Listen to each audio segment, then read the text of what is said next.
ही easy chapter शुरू करने वाले हैं, introduction to linear polynomial, class 9 maths chapter 2 new NCERT का ये दूसरा चैप्टर है जो आपके एग्जाम के लिए बहुत ही इंपॉर्टेंट और बहुत ही स्कोरिंग चैप्टर है। इसमें से आप अगर अच्छे से आपने वीडियो देख लिया, सीख लिया इस चैप्टर को, तो आप पूरे मार्क्स आउट ऑफ मार्क्स ला सकते हो इस चैप्टर से। आपका कोई भी आंसर, कोई भी क्वेश्चन गलत नहीं होगा पेपर में, ये मेरी गारंटी है। आप अब तक वीडियो को पूरा देखना, ठीक है। तो वीडियो स्टार्ट करते हैं।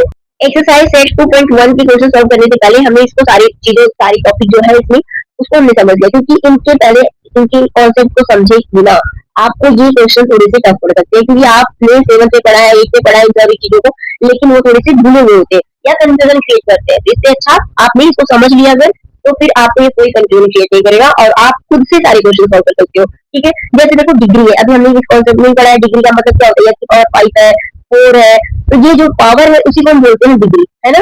अब बताओ पहले वाले क्वेश्चन का आंसर क्या हो जाएगा, 2x² - 5x + 3।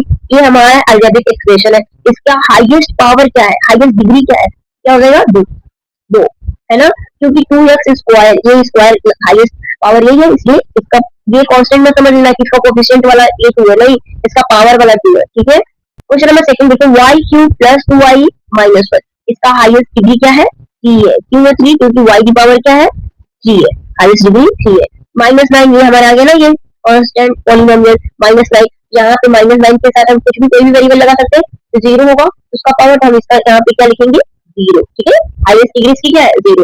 अब देखो यहाँ पे लीनियर वाला आ गया, क्योंकि 4z - 3 क्या है, इसमें z तो दिया हुआ है लेकिन उसकी डिग्री कुछ नहीं है, दैट ऊपर क्या है 1 है, यानी कोई वेरिएबल सिंपल भी लिखा हो, x लिखा हो, y लिखा हो, z लिखा हो, इससे कुछ कोई डिग्री नहीं लिखा, दैट उसमें 1 होता है, ठीक है। इसलिए इसका क्या है, 1 है। आई होप यहाँ तक कोई डाउट नहीं होगा, आप खुद से सारे क्वेश्चन कर सकते हो। क्वेश्चन नंबर 2 देखते हैं, right polynomials of degree 1, 2 and 3। कोई भी पॉलिनोमियल आपको लिखना है डिग्री 1, 2, 3 के साथ, तो ऑब्वियसली आप अभी तक तो इतना पढ़ी ही हो कि आप इसके आंसर खुद से कर सकते हो, लेकिन फिर भी मैं आपको बताती हूँ कि कैसे इसको करता है, ठीक है। आप अपनी मर्जी से भी इसके आंसर लिख सकते हो, जरूरी नहीं है कि आप जो मैं लिखा वही लिखवा।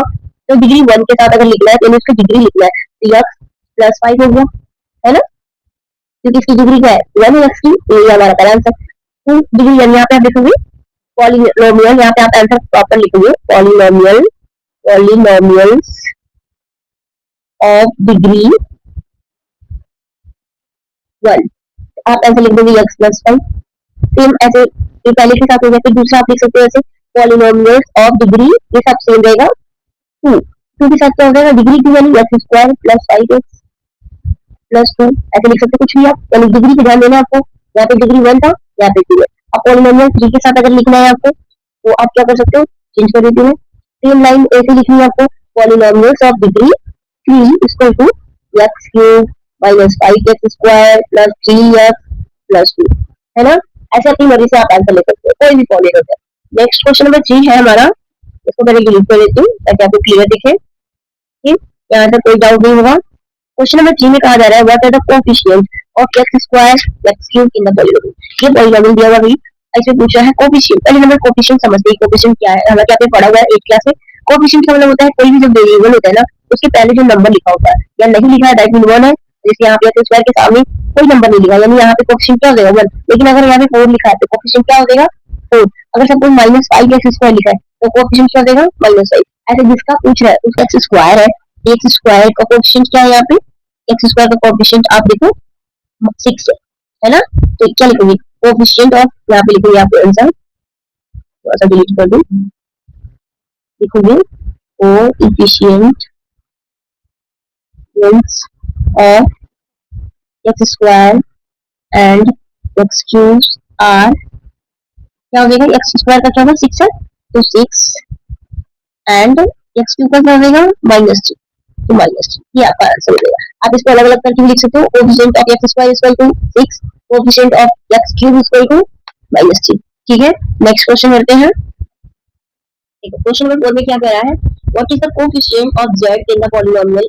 जो पॉलिनोमियल दिया है इसके z का कोएफिशिएंट क्या है, लेकिन पहले आपको पॉलिनोमियल में z खोजना है। देखो यहाँ पे z का क्या पावर है, 3 है, पावर 3 यानी डिग्री 3 है, यहाँ पे स्क्वायर है, लेकिन यहाँ पे z की वैल्यू कुछ नहीं, यानी z 0 है, लेकिन एग्जैक्ट z नहीं है, तो आप क्या लिखोगे, z है ही नहीं, इसका आंसर क्या होगा, यानी इसका कोएफिशिएंट z, यानी z वाला जो टर्म है पॉलिनोमियल में वो है, तो आप आंसर लिखोगे 0।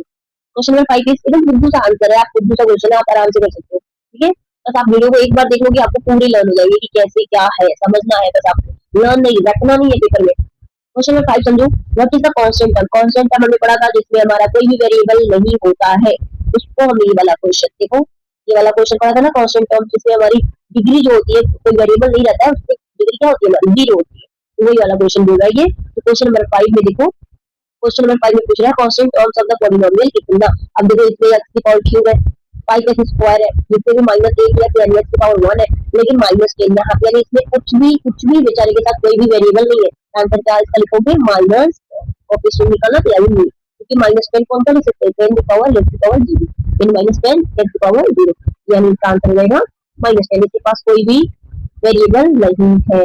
आई होप यहाँ तक समझ में कोई दिक्कत नहीं होगा, आपने वीडियो भी अच्छे से समझ लिया। आगे का जो पॉइंट है लीनियर पॉलिनोमियल्स, इस वाले पॉइंट को, इस वाले टॉपिक को हम लोग नेक्स्ट वीडियो में कवर करेंगे। आप वीडियो को अच्छे से देखना। Till then bye, take care, अच्छा बाकी।